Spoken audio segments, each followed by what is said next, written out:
ආයුෂ බොහෝ වේවා සාදරෙන් පිළිගන්නවාල ඔක්කොම නැවතත් පෝල බෑ වෙතට අද අපි කතා කරන්න යන්නේ කැන්වා ෆුල් කෝස් එක පස්සනි ලෙසන්න එක ගෙන ඒ තමයි කැන්වා ඉන්ටෆේස් පාට් 4 අද අපි කතා කරන්නේ මේ කැන්වා ඉන්ටෆේස් එක මේ ටෙක්ස්ට් ගෙන අපි කලින් වීඩිය එක අපි කතා කර මේ ටෙක්ස්ට් ගෙන මේ ටෙක්ස් ටැබ් එක තියෙන දේවල්ගෙන අද අපි කතා කරනවා කොහොමද මේක ෆොන්ට් එක වෙනස් කරන්නේ ඒ වගේම කොහොමද මේක ස්ටයිල් එක වෙනස් කරන්නේ කලර් එක වෙනස් කරන්න වගේ දේවල් අද අපි කතා කරන්න බලාපොරොත්තු වෙනවා. ඒ වගේම අපි මේ වීඩියෝ එක ඇතුලේ කොහොමද සිංහල ටෙක්ස්ට් එක හරියට මේකට ඇඩ් කරන්න කියලා දෙනවා.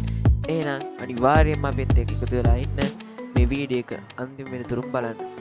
ඔයාලා අපේ ඊ කලින් වීඩියෝ බැලුවේ නැත්නම් දැන් මේ උඩට ලින්ක් එකකින් ගිහින් ඔයාලට පුළුවන් අපේ වීඩියෝස් බලන්න. ඒ වගේම මතක් කරලා channel එක subscribe කරන්න. එහෙනම් අපි වැඩි කතා නැතුව යමු අපේ වීඩියෝ එකට.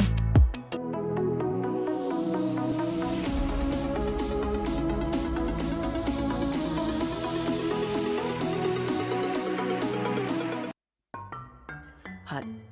අපි කලින් වීඩියෝ එකේ කතා කරා මෙන්න මේ ටෙක්ස්ට් කියන ටැබ් එක ඇතුලේ තියෙන මෙන්න මේ ෆීචර්ස් ඒවා ගැන. අද අපි කතා කරන්න යන්නේ කොහොමද ටෙක්ස්ට් එකක් ඇඩ් කරලා ඒකේ ෆොන්ට් එක වෙනස් කරන්නේ. ඒ වගේ ගොඩක් දේවල් තමයි අද අපි කතා කරන්න යන්නේ. හරි. අපි දැන් මෙන්න මේකේ මේ ඩිෆෝල්ට් ටෙක්ස්ට් ස්ටයිල් කියන එකෙන් මම මේකට හෙඩින් එකක් ඇඩ් කරගන්නවා. දැන් මේ තියෙන්නේ හෙඩින් එක. දැන් මම මේක මෙහෙමම තියලා දැන් මේ කොඩ එක පාරක් ක්ලික් කරාම ඔයාලට මෙතන බලා ගන්න පුළුවන් ගොඩක් මේ ටූල්ස් මෙතන බලා ගන්න පුළුවන් උඩින්. ඒක අපි දාගන්නේ මෙන්න මේ විදිහට මේ කොඩ ක්ලික් කරනවා. එතකොට මේ වගේ ටූල්ස් ගොඩක් බලා ගන්න පුළුවන්. එතකොට මෙතන මේ canvas sans කියලා තමයි ඔයාලගේ මුලින්ම ෆොන්ට් එක විදිහට වැටෙන්නේ. ඔයාට මේ කෝඩ් එක පාරක් ක්ලික් කරාම ඔයාලට මේකෙන් ෆොන්ට්ස් ගන්න පුළුවන් මේ Canva එකෙන් දීලා තියෙනවා. හැබැයි සිංහල දෙමළ මේ වගේ වට නම් තියලා නැහැ. ඉංග්‍රීසි වලට විතරයි මට මතක විදිහට දීලා තියෙන්නේ. මේ විදිහට ඔයාලට ලස්සන ෆොන්ට්ස් මෙතන බලා ගන්න පුළුවන්. මෙයාලගේ ප්‍රීමියර් ෆොන්ට්ස් තියෙනවා. මේ ප්‍රීමියර් ෆොන්ට්ස් වලත් අර ක්‍රවුන් මාක් එක මේ ෆොන්ට් එක ඉස්සරහින් තියෙනවා. මේ ඉතින් මෙන්න මේ වගේ ඔයාලට ඇඩ් කරන්න බෑ. ඔයාලට ෆ්‍රී account එකක් නම් තියෙන්නේ. දැන් මම මේක මේ විදිහට දැන් මම මේ ෆොන්ට් එක මම ඇඩ් කරන්න පුළුවන්. එතකොට මේ canvas sans කියන එක මේකට ෆොන්ට් එකට මාරු කරන්න change all දෙන්න පුළුවන්. එතකොට මේ විදිහට මගේ මේ ෆොන්ට් එක මේ විදිහට වෙනස් වුණා. නැත්නම් ඔයාලට පුළුවන් මේකට ඩබල් ක්ලික් කරන්න. එතකොට මේ ඔක්කොම සිලෙක්ට් වෙනවා. එතකොට ඔයාලට මෙතනින් ගිහිල්ලා මෙන්න මේ විදිහට ඔයාලට කැමති ෆොන්ට් එකක් මේ විදිහට දාගන්න පුළුවන්. ලස්සන ෆොන්ට්ස් තියෙන ඔයාලට කැමති විදිහකට මේක දාගන්න පුළුවන්. ඊළඟට අපි දැන් බලමු මේක සයිස් එක වෙනස් කරන්නේ කොහොමද කියලා. ඔයාලට මේක මේ විදිහට adjust කරලා මේ විදිහට adjust කරලා ලොකු පොඩි කරලා ඔයාලට මේක මේ විදිහට adjust කරගන්න පුළුවන්. වගේම ඔයාලට මෙතන බලා ගන්න පුළුවන් අපේ ෆොන්ට් එකට ඉස්සරහින් ෆොන්ට් සයිස් එක වෙනස් කරන එක තියෙනවා. ඔයාලට මේක මේ විදිහට වැඩි කරගන්නත් පුළුවන් නැත්නම් අඩු කරගන්නත් පුළුවන්. නැත්නම් ඔයාලට ලේසි මෙන්න මේකෙන් මේ විදිහට ඔයාලට අවශ්‍ය සයිස් එකට මේක adjust කරගන්න එක. ඊළඟට අපි බලමු කොහොමද මේකේ කලර් එකක් වෙනස් කරන්න කියලා. කලර් එක වෙනස් කරන්න කලින් ඔයාලට පුළුවන් මේක උඩ එක පාරක් ක්ලික් කරන්න. ඒතර සම්පූර්ණයෙන්ම ක්ලික් වෙනවා. එහෙම ක්ලික් වුනේ නැත්නම් මේ විදිහට ඔයාලට පුළුවන් මේ ඔක්කොම සිලෙක්ට් කරගන්න. ඊට පස්සේ මෙතන මේ උඩ තියෙන මේ ටෙක්ස්ට් කලර් කියන කොඩ එක පාරක් ක්ලික් කරන්න. එතකොට මෙතන බලා ගන්න පුළුවන් document colors, එතකොට brand kits, default solid colors, ඒ වගේම default gradient colors කියලා තියෙනවා. මේකේ මේ solid colors වලට see all ගියාම ඔයාලට මෙතන මේ විදිහට ගොඩාක් colors බලා ගන්න පුළුවන්. වගේම යටට ගිහිල්ලා default gradients color කියලා බැලුවොත් මෙන්න මේ විදිහට ගොඩක් gradient colors බලා ගන්න පුළුවන්. මේ gradient colors ගොඩක් වෙලාට භාවිතා කරන්න ඔය logo එකක් design කරනකොට ඒ වගේ දෙයකට දැන් එක මේක තියෙන පාට ගොඩක් තියෙනවා මෙන්න මේ color එක ඇතුලේ. අපිට මේ වගේ දෙයකට තමයි මේ gradient colors use කරන්න පුළුවන්. මේ solid colors තියෙනවා. මේවා ඔයාලට කැමති විදිහකට ඔයාලට කැමති කලර් එකක් මෙතනින් දාගන්න පුළුවන්. මට රතු දාගන්න පුළුවන්. එතකොට මේ විදිහට කැමති කලර් එකක් මට දාගන්න පුළුවන්.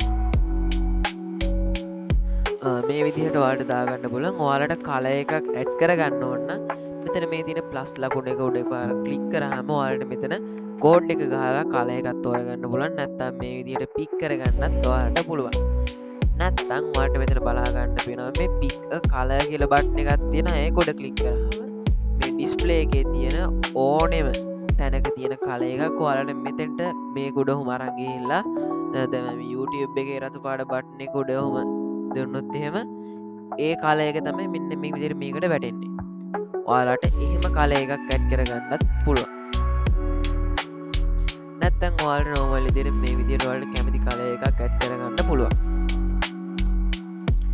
දැන් ඔයාලා දන්නවා කොහොමද ෆොන්ට් එක චේන්ජ් කරන්න සයිස් එක චේන්ජ් කරන්න කල එක චේන්ජ් කරන්න කියලා. දැන් අපි බලමු කොහොමද මේක බෝල්ඩ් කරගන්න කියලා. බෝල්ඩ් කරගන්නවා කියන්නේ මේක මේ දැන් මේක තියෙන මේ පොඩිවට එකන මේ ලයින් එක චූට්ටක් පොඩිවටනයන්න ඕල්ට මේ ලයින් එක ලොකු කරලා හදාගන්න පුළුවන්. මෙන්න මෙතන තියෙන බෝල්ඩ් කියන බට්න කොට ක්ලික් කරා නැත්නම් Ctrl B ගැහුවාම ඔයාලට මේක ෂෝට් කට් එක තමයි Ctrl B. එතකොට ඔයාගේ මේ ටෙක්ස්ට් එක බෝල්ඩ් වෙනවා. මේ විදිහට බෝල්ඩ් කරගන්නත් පුළුවන්. ඊට පස්සේ මේ බෝල්ඩ් එක මේ බෝල්ඩ් මෙතන ඉටැලික් දාන්න පුළුවන්. මේ ෆොන්ට් එකට මේ ඉටැලික්ස් කියන මේ ෆීචර් එක සපෝට් කරන්නේ නැහැ. ඊට පස්සේ මෙතන එහා පැත්තේ තියෙන අන්ඩර්ලයින් කියලා ඒ කියන්නේ මේකේ යටින් ඉරක් අඳින්න. ඔයාලට මේක උඩ ක්ලික් කරා මේ විදිහට බලා ගන්න පුළුවන්. ඔයාලගේ ටෙක්ස්ට් එක යටින් මේ විදිහට ඉරක් ඇදෙනවා. ඊළඟ කාරණේ තමයි මෙන්න මෙතන alignment. මේක ගොඩක් වැදගත් වෙනවා අපි ඩොකියුමන්ට් එකක් ටයිප් කරනකොට. මේ alignment එකකින් ඔයාලට බලා ගන්න පුළුවන් ඔයාලගේ මෙන්න මේ තියෙන ඔයාලගේ ටෙක්ස්ට් එක තියෙන තැන තමයි මේ විදිහට වෙනස් කරගන්න පුළුවන්. ඔයාලට පුළුවන් මැදින් තියන්න, ඒ වගේම අයිනෙන් තියන්න, ඒ වගේ දකුණු පැත්ත අයිනෙන් වම් පැත්ත අයිනෙන් ඔයාලට කැමති විදිහකට මෙන්න මේක දාලා ඔයාලගේ එක චේන්ජ් කරගන්න පුළුවන්. ඊට පස්සේ මෙතන තියෙනවා ලිස්ට් කියලා බටන් එකක්. මේකෙන් ඔයාලට කරන්න තියෙන්නේ ඔයාලා ලිස්ට් එකක් ටයිප් කරනවා නම් ඔය 1 2 3 අන්න ඒ වගේ දේවල් දාගන්න තමයි මෙන්න මේකයි භාවිතා කරන්නේ. දැන් මේ විදිහට අපිට මේක උඩ ක්ලික් කරන්න ගියා. දැන් මේක උඩ ක්ලික් කරාම ඩොට් එකක් වැටෙන්නේ. ආපහු ඒක උඩ ක්ලික් කරාම රෝම් ඉලක්කම් වලින් ඔයාලට 1 2 3 4 එහෙම බලා ගන්න පුළුවන්. නෝමල් එකක් හරින් නැත්නම් අපි රෝම ඉලක්කමක් හරින් නැත්නම් නෝමල් ඉලක්කම මේකෙන් අපිට බලා ගන්න පුළුවන්. ඊට පස්සේ තියෙනවා ඇඩ්වාන්ස්ඩ් සෙටින්ග්ස්. මේක උඩ එකපාරක් ක්ලික් කරාම ඔයාලට විතර බලා ගන්න පුළුවන් ලෙටර් ස්පේසිං කියලා. කියන්නේ අකුරු අතර පරතරය. අකුරු අතර පරතරය ඔයාලට වැඩි කරගන්නත් පුළුවන්, අඩු කරගන්නත් පුළුවන්. නැත්නම් බිංදුව එහෙම තියන්නත් පුළුවන්. ඊළඟට තියෙනවා ලයින් ස්පේසිං. ලයින් ස්පේසිං කියන්නේ ඔයාලගේ තියෙන ඔයාලගේ ලයින් දෙකක් කියන්නේ පේලි දෙකක් අතර තියෙන ස්පේස් එක ඔයාලට මේක අඩු කරගන්නත් පුළුවන්, වැඩි කරගන්නත් පුළුවන්. ඔයාලට මේක කැමති විදිහකට හදාගන්න පුළුවන්. මෙතන තියෙනවා බලා ගන්න පුළුවන් ඇන්කර් ටෙක්ස්ට් බොක්ස් කියලා. ඒ කියන්නේ ටෙක්ස්ට් බොක්ස් එකෙන් මිඩල් එකට මැදට ගන්න. ඒ වගේම ස්ටාර්ට් මේ විදිහට ඔයාලට ඔයාගේ ටෙක්ස්ට් එක ලොකු ඇඩ්වාන්ස් විදිහට මේකෙන් අපිට හදාගන්න පුළුවන්. මෙතන more setting කියලා බටන් එකක් තියෙනවා. මේකෙන් ඔයාලට අරගේ තිබ්බටත් වඩා ලොකුවටම මේක අපිට බලා ගන්න පුළුවන්. දැන් මෙතන බලා ගන්න පුළුවන් formatting text position කියලා. කියන්නේ A2 දැන් මේ A2 කියලා කියන්නේ මේ normal එක. දැන් ඔයාලට පුළුවන් මේ A2 කියන එක දැම්මොත් එහෙම ඔයාලට අර සමහරලාට එනවා නේද ඔය දෙකේ වර්ගය අන්න ඒ වගේ දේවල් ටයිප් කරද්දී ඔයාලට මේක භාවිතා කරන්න පුළුවන්. ඒ වගේම මෙන්න මේ විදිහට යටට දා ගන්නත් පුළුවන්. මේ වගේ ගොඩක් ඔප්ෂන්ස් ඔයාලට බලා ගන්න පුළුවන්. මේ වගේ ලස්සන ගොඩක් ඔප්ෂන්ස් තියෙනවා. ඔයාලට අපි ඉස්සරහට මේ කෝස් එකේ බේසික් ටික ඉගෙනුවට පස්සේ අපි මේ වගේ කොහොමද ප්‍රොජෙක්ට් එකක් කරනකොට දැන් ඔය ඩිසයින් එකක් හදනකොට එහෙම අපි ඩිසයින්ස් කරනවා. එතකොට ඔයාලා පුළුවන් ඒ ඩිසයින්ස් භාවිතා කරලා මේ වගේ වැඩිදුරටත් ඉගෙනගෙන මේක වෙන හොඳ ප්‍රැක්ටිස් එකක් ගන්න ඔයාලට පුළුවන්. හරි. මේ විදිහට ක්ලෝස් කරාම ඔයාලට දැන් අපි කියලා දුන්න කොහොමද මේකේ මෙන්න මේ ෆොන්ට් එක වෙනස් කරන්නේ, ෆොන්ට් සයිස් එක වෙනස් කරන්නේ, කලර් එක, එතකොට බෝල්ඩ් කරන විදිහ, අන්ඩර්ලයින් කරන විදිහ, alignment, ඒ වගේම ලිස්ට්, ඒ වගේම ඇඩ්වාන්ස් සෙටින්ග්ස්. දැන් මම කියලා දෙන්න යන්නේ මෙන්න මේ ට්‍රාන්ස්පරන්සි කියලා කියන මේ ෆීචර් එක ගැන. මේක උඩ ක්ලික් කරාම ඔයාලා ට්‍රාන්ස්පරන්සි එක 100ටම තියෙනවා. ඒ කියන්නේ ඔයාලට මේක පේන්න ඕනේ ගාන. මේක අඩු කරොත් මේක පේන්නේ නැතුව යනවා ටික ටික. මේ විදිහට පේන්නේ නැතුව යන බින්දුවට ගියොත් එහෙම හින්දා ඔයාලට මේක වැඩි භාවිතා කරන්න ඕනේ නැහැ. ඒ වුණාට සමහර වෙලාවට මේක ඔයාලට අවශ්‍ය වෙයි. ඊළඟ එක තමයි effects. මේ effects කියන එක උඩ ක්ලික් කරාම ඔයාලගේ effects styles ගොඩක් මේකේ බලා ගන්න පුළුවන්. ඔයාලා CapCut වගේ use කරනවා නම් ඔයාලට බලා ගන්න පුළුවන් font styles ගොඩක් යාලා දීලා තියෙනවා. මේ වගේ බේසික් ටිකක් තමයි මෙයාලා දීලා තියෙන්නේ මේ Canva එකෙන්. ඔයාලට පුළුවන් ඒවා ටික ටික වෙනස් කරලා හදා ගන්න.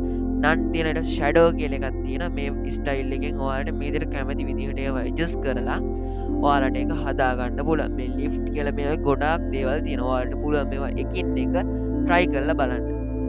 දැන් මේ නියෝන් කියන එක අපිට බලා ගන්න පුළුවන්. දැන් මේක අර දිලිසෙන එකක් එනේ. ගොඩක් කළු වගේ බෑග්‍රවුන්ඩ් එකකට මේ සුදු පාට මේ දිලිසෙන ස්ටයිල් එක මාර ලස්සනක් තියෙනවා. නැත්නම් නිල් පාටයි රතු පාටයිත් ගැලපෙන නිකන් VIP ලයිට් සීන් එකක් යනවා. ඔයාලට මේ විදිහට මේක භාවිතා කරලා මේ ග්ලිච් කියන එකත් ගොඩක් ලස්සනයි. මේ ග්ලිච් කියන එකත් පොඩ්ඩක් ගතියට තියෙන ටෙක්ස්ට් ස්ටයිල් එකක්. ඔයාලට මේවා එකින් එක ඔයාලා ගෙදර නිකන් ඉන්නකොට මේක try කරලා බලන්න පුළුවන්. ඊළඟට ෂේප් තියෙනවා. මේ ෂේප් එක කියන්නේ ඔයාලගේ කර්ව් කරන්න ඕනේ. දැන් ඔයාලා රවුමක වගේ ලෝගෝ එකක් හදනවා නම් ඔයාලට ඒක ෂේප් කරන්න පුළුවන්. කියන්නේ කර්ව් කරන්න. දැන් මෙතන මේ නන් තියලා තියෙන මේ කර්ව් කියන එක දුන්නා මෙන්න මේ විදිහට කර්ව් වෙනවා. දැන් ගොඩක් ලෝගෝස් රවුමට තියෙන ලෝගෝස් වල එහෙම වටේට ටෙක්ස්ට් එක දාන්න මෙන්න මේ ෆීචර් එක අපිට යූස් කරන්න පුළුවන්. මෙතන මේ තියෙන කර්ව් වෙන්න ඕනේ ප්‍රමාණය අඩු වැඩි කරගන්න ඔයාලට හැකියාවක් තියෙනවා. මේක මේ විදිහට ඔයාලට try කරලා බලන්නත් පුළුවන්. අපි ඉස්සරහට ලෝගෝස් හදන විදිහ ඒවා ඩිසයින්ස් කරනකොට ඔයාලට මේක ගොඩක් පැහැදිලි වෙයි. ඊළඟට මෙතන බලා ගන්න පුළුවන් ඇනිමේට් කියන ඔප්ෂන් එක. මේ ඇනිමේට් කියන ඔප්ෂන් එකට අපි ගියාම මෙතන බලා ගන්න පුළුවන් ඇනිමේට් ටැබ් එක. මෙතන මේ තියෙනවා මෙතන ඔයාලට බලා ගන්න පුළුවන් ප්‍රසන්ටේෂන් සෙටින්ස්. ප්‍රසන්ටේෂන් එකක් කරනකොට ක්ලික් කරාම ඇනිමේට් වෙන්න වගේ හදනවා නම් ඔයාලට මේක මේ විදිහට ඔන් කරන්න පුළුවන්. නැත්නම් මේ විදිහට නෝමල් එකේ තියන්න පුළුවන්. දැන් අලුතෙන් ඇවිල්ලා තියෙන ඔයාලගේ ෆීචර් එකක් කස්ටම් කියලා. ඒ කියන්නේ ඔයාලට පුළුවන් ඇනිමේෂන් එකක් හදන්න. බය වෙන්න එපා මේක ගොඩක් අමාරු නෑ. හරිම ලේසි. ඔන්න එනම් බලා ගන්න කොහොමද හදන්නේ කියලා. create an animation කියන බටන් එක උඩ ක්ලික් කරා. ඊට පස්සේ ඔයාලට ඕන ඔබ්ජෙක්ට් එක මේ විදිහට ඔයාලට කැමති විදිහට මෙන්න මේ විදිහට ඔහොම ඔයාලට මේකේ අවශ්‍ය විදිහට ඇනිමේට් කරගන්න තමයි තියෙන්නේ. ඊට පස්සේ ඔයාලට ස්පීඩ් එක අඩු වැඩි කරගන්න පුළුවන්. මං ස්පීඩ් එක වැඩි කරන්න පුළුවන් නැත්නම් අඩු කරගන්නත් පුළුවන්. ඊට පස්සේ මෙතන තියෙනවා මූවමන්ට් ස්ටයිල්ස් කියලා. මේක ඔරිජිනල් එක තියෙන ඔයාලට පුළුවන් මේක ස්මූත් නැත්නම් ස්ටඩි මේ දෙකට දාගත්තොත් එහෙම ඔයාලගේ ඇනිමේෂන් එක ගොඩාක් ස්මූත් වෙනවා. ඒ කියන්නේ නිකන් අර අපි ඩිසයින් කරපු එක ගොඩක් ඉමීඩියට් ඒක ගානට ලස්සනට යනවා. මේ ස්මූත් කියන එක දැම්මම ස්ටඩි කියන එකත් ඒ වගේ තමයි. ඊට පස්සේ ඔයාලට මෙතන බලා ගන්න පුළුවන් add on effects කියලා. ඒකෙන් ඔයාලට මේක rotate වෙවි යනවද නිකන් අර මේ නිවි යන සීන් එකක් දාන්නවද නැත්නම් මේක ලොකු පොඩි කරලා යන එකක්ද නැත්නම් හෙල්ලි යන එකක්ද වගේ එහෙම එකක් දාගන්නත් පුළුවන්. මේ විදිහට ඔයාලට ඇනිමේට් කරගන්නත් පුළුවන්. මම මේක දැනට ඩිලීට් කරගන්නවා. ඔයාලා මේ ඇනිමේට් එක දාගන්න ඕන done කියන එකට දෙන්න ඕනේ. ඊට පස්සේ මම දැන් යනවා මෙතන මේ සජෙස්ට් කරලා තියෙන යාලගේ ඇනිමේෂන් ටික. මෙතන තියෙන typewriter, එතකොට ascend, shift මේ වගේ ගොඩක් ඔයාලට බලා ගන්න පුළුවන්. මේ විදිහට ඔයාලට බලා ගන්න පුළුවන්. දැන් මම typewriter එක දැන් දාගන්න. ඔයාලට pro account එකක් නම් තියෙන ඔයාලට මේ crown දාලා තියෙන මේ features ඔක්කොම use කරන්න පුළුවන්. එතකොට මෙතන යට තියෙනවා general කියලා. ඒ කියන්නේ මේක එන විදිහ මේ වගේ දේවල් මේ ගොඩක් ලස්සන animations තියෙනවා.